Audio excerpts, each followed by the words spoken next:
Hey everyone, welcome back to the I Heart Podcast. My name is Jonathan North and welcome to the third episode of my month-long celebration of Fantasia. This week we're looking at some little-known shorts that all relate to the Fantasia franchise in some way, whether they were made for a Fantasia movie and then cut, or made for a potential sequel that never came to fruition. All of these shorts are in a similar vein to the segments featured in Fantasia and Fantasia 2000. Joining me for this episode is Rachel Wagner. She and I are both Disney fans and we love classic Disney animation and classic Disney shorts, so I thought she'd be a great co-host to bring on to talk about these 5 shorts.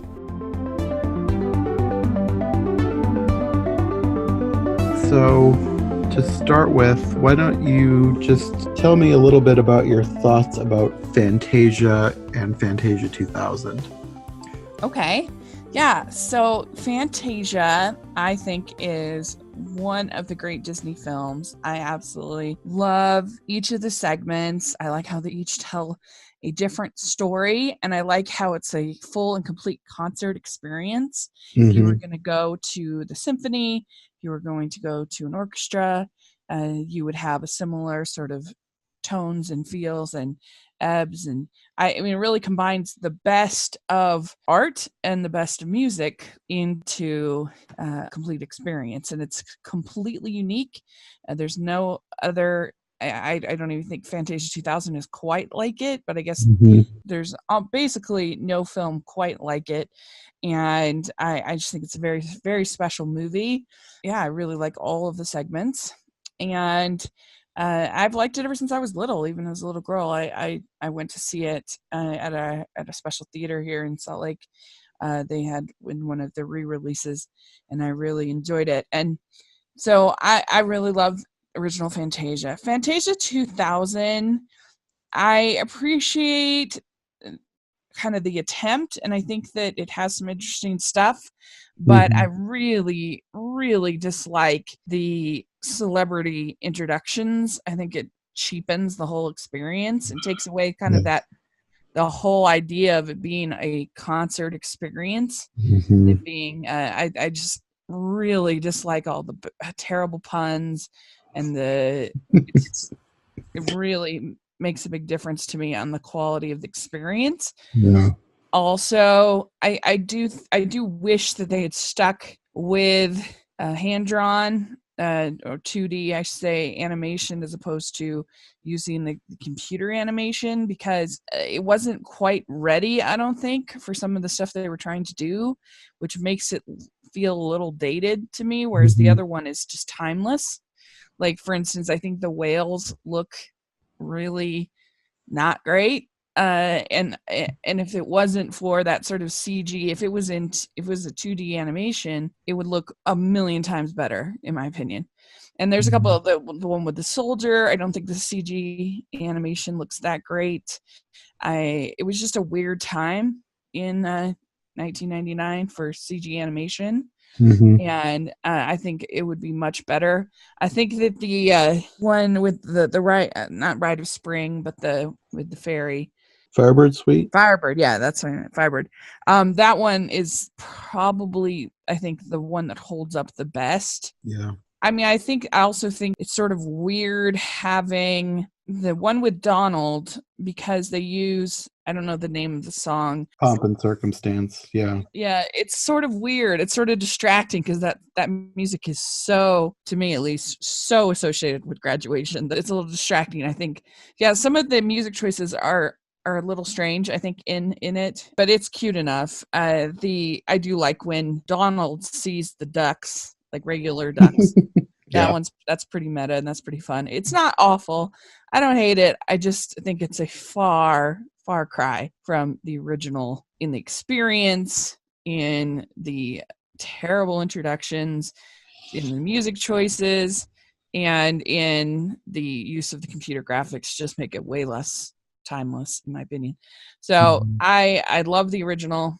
I'm kind of meh on Fantasia 2000. Yeah, I'll have more thoughts on that when I do my review with Sarah next week for that one, but we're mostly on the same page.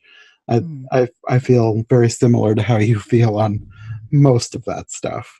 I think I've told you, though, I do like the whales. Even if it is flawed, there's something about that one that I just really like. Cool. So for these I don't know what you maybe call them, the lost Fantasia shorts. I don't know that there's like a collective name for this group, but had you been aware that any of these were out there? Did you know about these shorts? Yeah, I'd seen all of them before. I didn't realize that Lorenzo and Lebo M's were Fantasia related. I knew the Little Match Girl, I knew Destino, and I knew Claire de Lune. I knew those were all proposed Fantasia shorts, but Mhm. I must say I didn't know the others were, but I had seen them. So yeah, it was fun to rewatch them. Yes, I found out about them like a few years ago, and then there was really no way for me to watch a couple of them. So I've kind of been trying to track them down, and I made a concerted effort when I decided to do this series of podcasts because I think most people probably don't really know about these shorts, and I thought it'd be fun to introduce them to people Hmm. because I don't think they're as good as Fantasia, but I like them. Hmm. So the first one we have is one that was actually cut out of the original Fantasia, just I guess for time. It was a segment based on Claire de Lune. They eventually reused it for a segment in Make My Music. So Hmm. it was cut, but it was used, but But with with different different, music. yeah. So what did you think? I guess I'll give a brief synopsis of what this is. It's really, there's no plot to this. It's basically an egret flying around, or Mhm. that's about it. So, what did you Yeah. think of this scene or sequence, I guess? Yeah, I think that it's much better with Claire de Lune than with Blue Bayou. That's what they have in Make My Music. Just Mhm. because I'm not that into singers like the Ken Darby singers was in the Blue Bayou, and I'm not really that into that kind of style of like 1940s. I don't know, like the Andrews Sisters and the Ken Darby, like things like that. Isn't my favorite.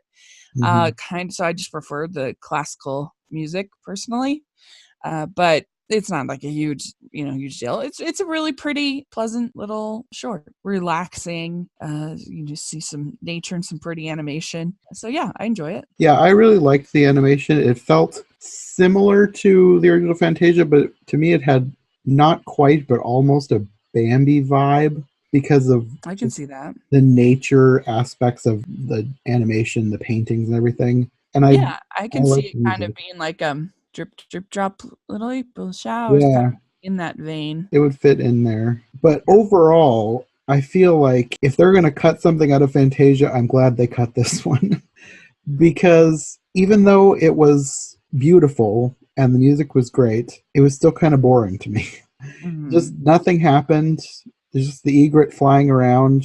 There was cool animation, and I enjoyed it for what it was, but I don't feel like it really can compare with everything that was in Fantasia itself. Yeah, the Fantasia, they do a better job in each of those shorts of telling a story, Yeah. each of them. So I can see that. I mean, I actually have a real soft spot for Make My Music. It's such a weird movie where they just literally took up all these. It's kind of a scrappy seconds Mhm. kind of movie where they just took up all these projects that had been started and then they finished and they probably been stopped for a reason because they weren't that good. But I don't know. I find it this really eclectic, very weird group of sort of experimental kind of movies, especially the Willie the Whale who wanted to sing at the Met. That's my particular favorite because it's just so weird. Mhm. But I don't know. So I'm kind of glad that it could find its place in this Yeah. really weird package film that I kind of love. So Make My Music is actually one of a very small handful of Disney films that I have not seen yet. yeah. I've seen segments from it. I've seen The Whale That Wanted to Sing at the Met. It is very weird and kind of in a light way, very dark. Yeah. Oh, yeah. Yeah. Totally is. Well, I don't want to give any spoilers, but yeah, there's a point where you're just like, what? What Yeah. did they do? Oh my gosh. It's really, really bizarre. And I love it for that. And then there's Johnny Fedora and Alice Bluebonnet. They fall in love. That does have the Andrews sisters in it. But Casey at Bat, which is like so weird.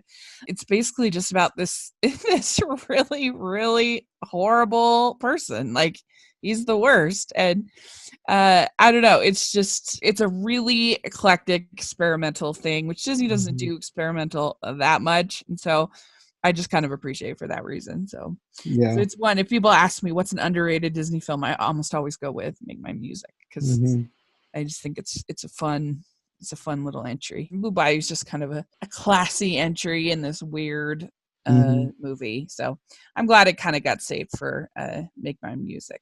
Yeah, it's definitely worth watching.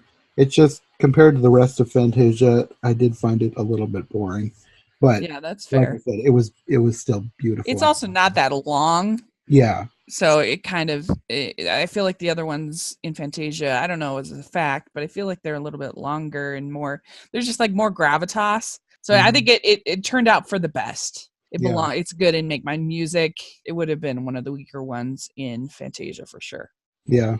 Okay, so the next one we have is Destino, which it was only recently made, like in the last couple decades, but it was started in 1945 by Disney, and weirdly enough, Salvador Dali, the surrealist artist, which I would have never thought of those two together. Like, Salvador Dali is somebody who's like, he's in the history books and in museums, and I never thought of him being a contemporary with Disney, let alone doing something together, even though it totally could. They're in the same time period.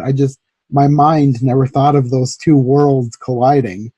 Really? Oh, I disagree. There are so much influence of Dolly in those films from the 40s in Disney. Almost every single one, especially something like Pink Elephants on Parade in Dumbo, for sure, is very Dolly-esque. There's another, I think it's in Make My Music. It might be Without You, I'm thinking, with the sort of a melting clock, or it might be in Melody Time. I think about it. Trees. This is the one I was thinking of. Trees is very Dolly-esque. In Melody Time, just the whole style of it is very kind of surrealist kind of feel to it. And I don't know, you just see, when I was doing my canon review, I found myself saying, oh, they're influenced by Dolly. They're influenced by Dolly here. But yeah, I think a lot of the Fantasia segments have a Dolly-esque kind of influence in them. And I think you can definitely see it in Pink Elephants on Parade, for sure, in Dumbo. I think there's other shorts like in Melody Time with the trees shorts that has definitely sort of a melting modern aesthetic that you'd see in Dolly. So he was definitely a big influence on the animators of that period in the 1940s for sure. Yeah, I just had never really thought about the fact that they could have and did meet up. So that was interesting to learn. I think I probably just discovered that when I got the Fantasia 2 movie collection back in 2010. Destino was a short on there, like as a bonus feature. But could you tell what the short was really supposed to be about? Can you like give your interpretation of what you think they were trying to say? Yeah, it's kind of reminded me of like a ballet of a woman dancing. It kind of reminded me of a ballet of this woman dancing, and she has, I think, a love that she can't be with, I think, is the main idea. It's not kind of meant to be. I didn't have a ton of story in my memory. I don't think it really did either. I think the focus was mainly on how weird it could be. I think it was mainly on just like the dancing and capturing this idea of sort of loss and sadness. And really making it feel like something that Dali would have drawn. And there was a lot of stuff that he did draw and paint in there, like as background pieces. Just all of his weird ideas. Just the strange, surreal visions and things. I couldn't really tell much of a plot beyond the woman looking for her lost love and having all sorts of weird things happen to her. Yeah, it's more like a ballet. Yeah, I didn't think of it as a ballet, but I think that's probably the perfect way to describe it. Just a surreal ballet. What did you think of the music? The music was written by Armando Dominguez and performed by Dora Luz, I guess. And I think it might have been an old recording. It sounded like an old recording to me, like something that might have been maybe Disney and Dolly were actually planning on using this music. It sounded like something that would have been recorded in the 40s. Yeah, it was okay for me. I didn't feel like it 100% fit what was going on as far as the ballet. But it was all right. It was pretty enough. Yeah, I actually really liked it. I thought it went well with the weirdness. Like it didn't fit, but because it didn't fit, I thought it fit perfectly. Mhm. Just because it was already so weird. And I just liked it. I thought it fit the weird vibe of it. What did you think of the animation overall? Because I know you said you had some issues with the 3D stuff in Fantasia 2000, and this had a lot of that mixed into here. Yeah, I would have liked it way better in 2D. I just think that was a very weird time for CG animation that even the best struggle a little bit to kind of hold up. Like, I don't know, it just looks kind of weird. But it's fine. I enjoyed it. It was overall like a nice little piece of artwork. I liked it well enough. Yeah, I didn't have many complaints. My biggest complaint, I guess, would be that some of the 2D animation was too kind of choppy. It wasn't smooth, but it was intentionally not smooth. I'm not sure I really cared for that. It was fine, but I would have really liked it if it was like really smooth animation. Yeah. Like I said, it was just sort of a weird time of CG animation where they were trying, I think, too hard to make things realistic, but the technology wasn't there. And so it just makes, I don't know, it just makes it look kind of strange. But because this is, very surrealist, I'm more forgiving of it than, like I said, with the whales, because to me it just looks less plastic. Like, it looks okay that it's maybe a little plasticky looking, because it's not trying to be realistic, so it kind of adds to the experience a little bit, if that makes sense. But yeah, I was just reading here that I guess this was released before the Triplets of Belleville, which is a very surrealist movie and very Dolly-esque inspired.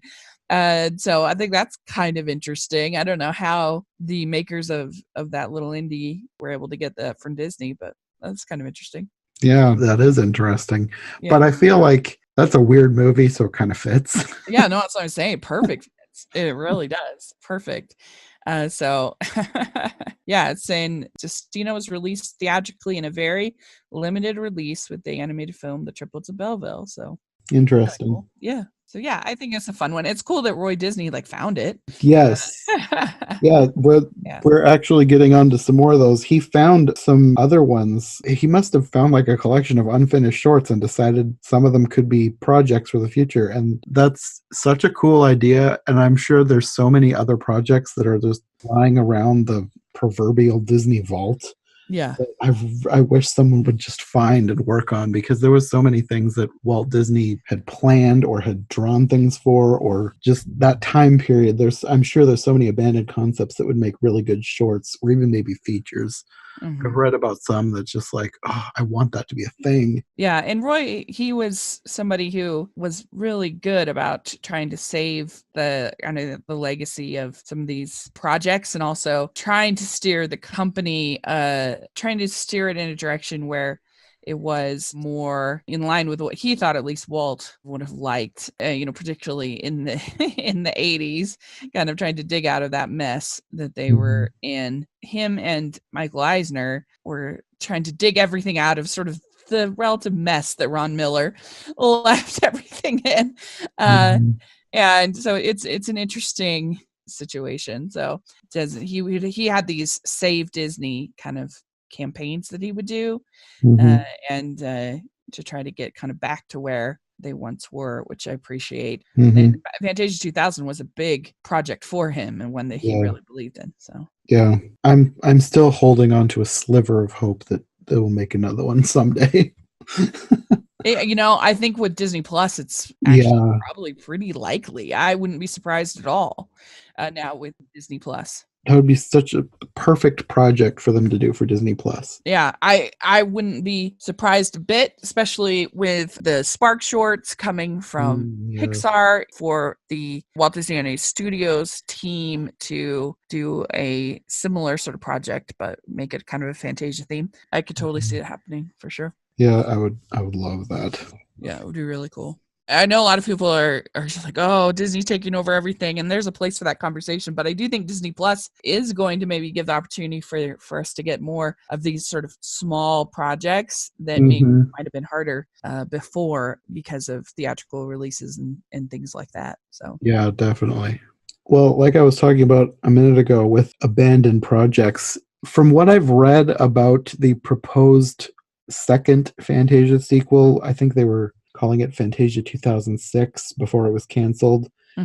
A lot of it was going to be kind of world music more than just classical music, which was actually a concept that they had been working on years ago. I don't know if it was Walt Disney himself, or I feel like it might have been like in the 80s, but there was a plan for a movie called Musicana, which would have been like a spiritual sequel to Fantasia, but feature songs from all over the world and stories from all over the world that would fit the music. And the three other shorts that we have here all kind of fit into that and would have been part of a world-flavored Fantasia sequel.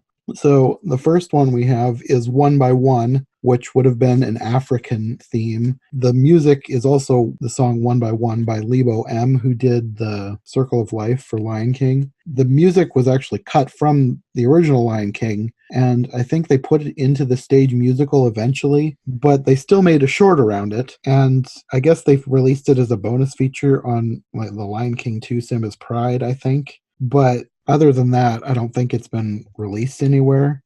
This one is basically African music with a cute story about kids making and flying kites and really nice animation. I wish the version that I had seen had been, I found a bootleg copy on YouTube. So I want like an HD version. I'm hoping that this shows up on Disney Plus because a lot of these old shorts that aren't getting released anywhere would look amazing if you could stream them in HD. And this one, it would look so good. What did you think of this short? I really enjoyed this one. I really liked the music. It's very calming and peaceful, and I just enjoyed the artwork. And it doesn't have a ton of story, but I really liked it. I guess you had said here in your summary that you gave me that this became part of the Broadway musical. And I haven't seen the Broadway musical. I just read that it had been. Oh, okay. Yeah, the Broadway musical is incredible. I love it. And I thought it was a very calming, very cool little animated short. Yeah, I really enjoyed it. I feel like just the feel of this one, somehow, if possible, I feel like this setting could be a feature film. Maybe not this exact story, but the characters, you don't know anything about them, but they just have so much personality that I would just love to see them doing something. I don't know. Yeah. I just feel like this short could be expanded on. It would make a really good feature film. Yeah, it's just these kids that are flying kites in Africa, but I liked the character designs. And yeah. I almost always love things that are sort of either flying or floating or that sort of sensation in animation I love. And so, these kites, I thought that was very lovely. Yeah, it was an enjoyable little short. Yeah, I like African music. It's just so different than anything we have in the US. It has a flavor that you can't get around here. And I love it whenever it's featured somewhere. And I just like the whole flavor of this short. It's just really fun and cool looking. Yeah. Yeah, I agree. It was really nice. So the next short would be, I guess maybe a Spanish type short. It was a tango. I'm thinking tango is Spain. So this one is Lorenzo. And the music was Bordonio E900 by Juan Jose Mussolini and his Big Tango Orchestra. And this is another one that was started back in the 40s and was supposed to be a short back then, but it got set aside and forgot about it until it was resurrected by Roy. And basically, this one is about a cat who is like a pampered house cat, and it shows him eating shrimp while all these poor street cats are watching him with sad eyes. And he's sort of taunting them. And then this weird Sphinx cat comes along. He's not like one of the hairless cats, but he's all black, but he sort of looks like that. And he, I guess, puts a curse on him, and his tail comes to life and forces him to tango everywhere. And it's just such a weird, random idea for a short. And it all culminates in the Sphinx cat coming back at the end and telling him basically he's got to chop off his own tail to get rid of the curse. And it's another thing that's like kind of super dark, but they did it in such a way that I kind of loved it. Yeah. No, it was really fun. It's basically he ends up kind of chasing his own tail and trying to find all these ways to basically chop off his tail. But he's sort of dancing at the same time with his tail.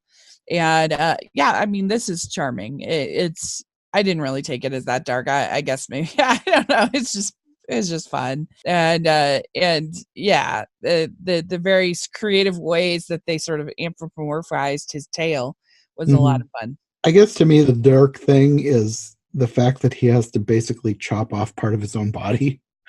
Yeah. I have never enjoyed that as a plot point in anything. Like, if I find out that's in a movie, there's like 99% chance I will not watch that movie because it's too disturbing to me. But this was different because it was dark, but they don't actually show the actual thing happening, even though you know it's happening. And everything around it was just charming and fun and really artistically cool. Yeah, So, it was just a fun little animated short about. I took it more as just he's forced to dance with his tail. That's how I kind of watched it more than. And it is. Yeah. And I think if it hadn't been that, it would have been a whole lot darker. But all the other stuff kind of offset what I saw as darkness. So I loved it, even though it culminates in him having to chop off his own tail. I guess when you have in animated comedies where you have like an anvil, falling on a character or something like that, Yeah.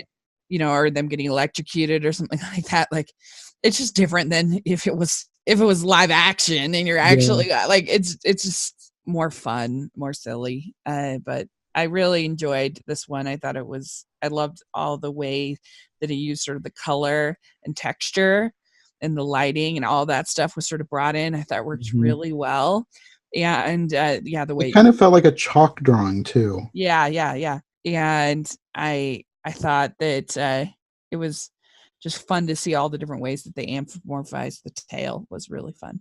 And I also really liked the end with the cat, the Sphinx cat, the way his neck kind of was like stretching out. It was really weird and almost creepy, but in a fun way. I just really liked how weird it was. Yeah, it was a lot of fun. Yeah, then the whole scene with when he has the knife and it's sort of like a scene from a horror movie all of a sudden was really good. And they timed it with the music very, very well. That's what I said. It's like, it's dark, but fun. Yeah. I really liked that creepy cat. Yeah. This one was probably, in terms of just fun, this is probably my favorite. I think so too.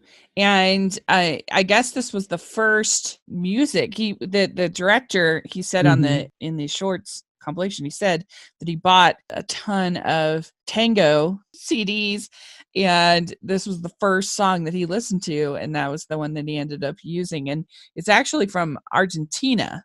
The guy Juan Jose Mussolini is the name of the writer, and I guess he's from Argentina. Yeah, this one was really fun. I really liked it. It's a good one.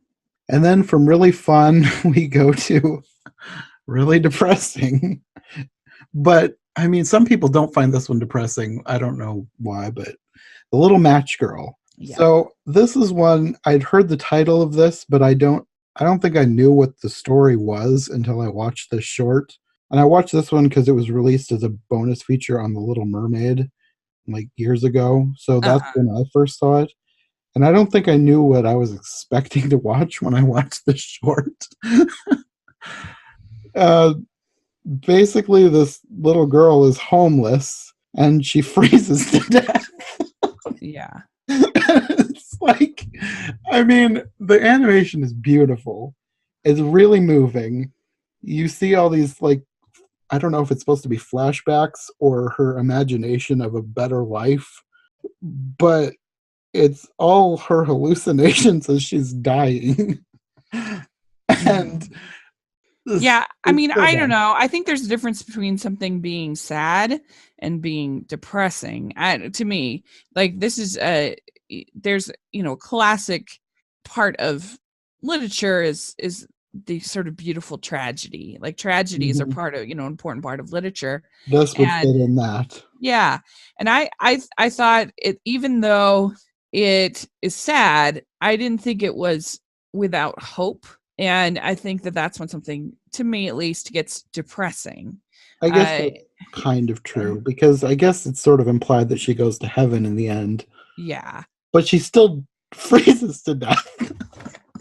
yeah, Which, I uh, mean, it's not funny, but like it kind of rips your heart out. And I guess the way I'm dealing with the feels is trying to make light of it. I guess I don't know. It's just like the end scene when you realize that this wasn't her grandmother finding her in the cold and bringing her into warm. It was her grandmother yeah, coming to take her to heaven. It's like that scene, like it legitimately gave me chills, and it even still did when I watched it again today. It was like, oh, I can't, I can't believe this. I mean, yeah, it is really beautiful, but still is sad. yeah. I mean, I like I can appreciate a sort of tragedy story. Like, I Mhm, think the idea is you're supposed to kind of think about the people around you and how you can serve, especially at Christmas. Maybe that's part of the reason why I have a fondness for it, is because I love Christmas, I think, stuff, and just the hope that all of these sort of memories kind of give her, and then she ends up in this kind of better place. And but yeah, it's very sad, and they do a good job of evoking those feelings. I think that mhm. the animation is beautiful in this. Yes. I think it's probably, I don't know, maybe the Firebird Suite I like a little bit better, but from this era of these Fantasia things, I mean, this is Mhm. definitely one of the best. There's no doubt.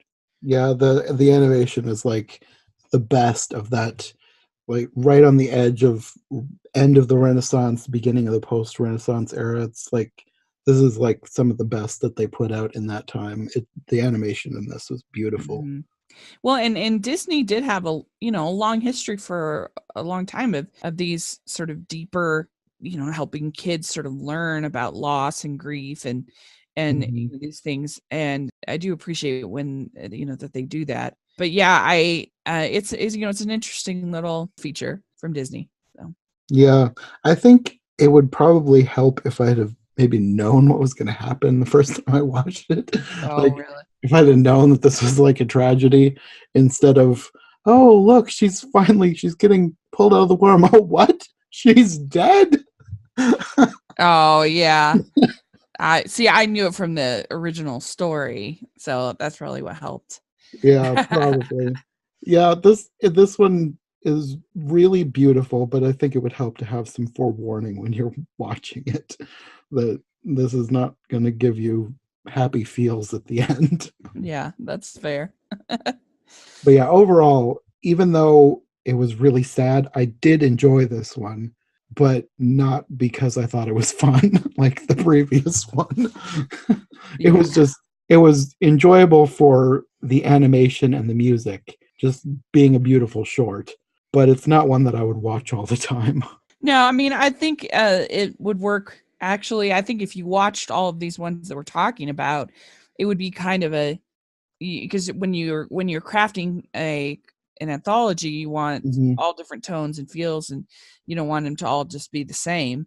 So I think it would Yeah. actually, these, if you're watching all of these together, I think this would be an important piece to kind of have in there, to have one part that was a little bit, one short that was a little bit sad.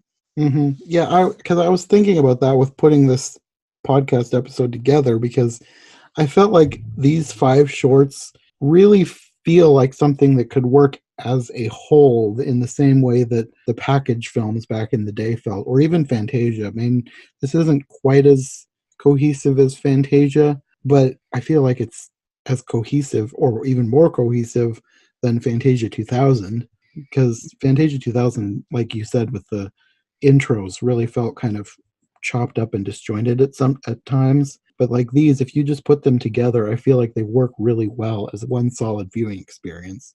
Yeah, I agree. Okay, well, I guess that's all I've got for today. Thanks for joining me for doing this. I enjoyed watching these, and I'm hoping that I'm introducing them to somebody who may not have heard about them. I really enjoy Disney shorts, and I really like the shorts that have no dialogue. So these were like, they're all really good in their own ways. Yeah, I think so. You really get the creativity of the animators involved in these shorts, and they really can showcase music in a way that is difficult to do in features. So there's a lot of fun things about these shorts for sure. Yeah. So this was a lot of fun. I'm really hoping that something in this format will emerge from Disney Plus. It would make my year if there was something like this announced. Yeah, I agree. Me too. So let's hope. Well, thanks for joining me. Do you want to tell people where they can find you? Yeah, you can find me at Rachel's Reviews all over social media and on iTunes and on YouTube, and also at the Hallmarkies Podcast. Okay, well, thanks for joining me, and I think you will probably see Rachel again soon. I think we're going to do at least 1 or 2 other podcasts in the next month or 2, so you can look forward to that, and we'll see you next time. Bye! Thanks to Rachel for joining me for this episode. I'll have links to her social media and podcast in the description below. One thing that might be of interest to listeners is that Rachel recently spun off her Talking Disney series within her main podcast, and it's now its own show available on Anchor. I'll have a link to that below if you'd like to check that out. Next week will be the final episode in this series. My cousin Sarah will be joining me once more, and we'll be talking about the direct sequel to the original Fantasia, Fantasia 2000. I'm really excited to dive into this one, so come back next week for that. Thanks for listening.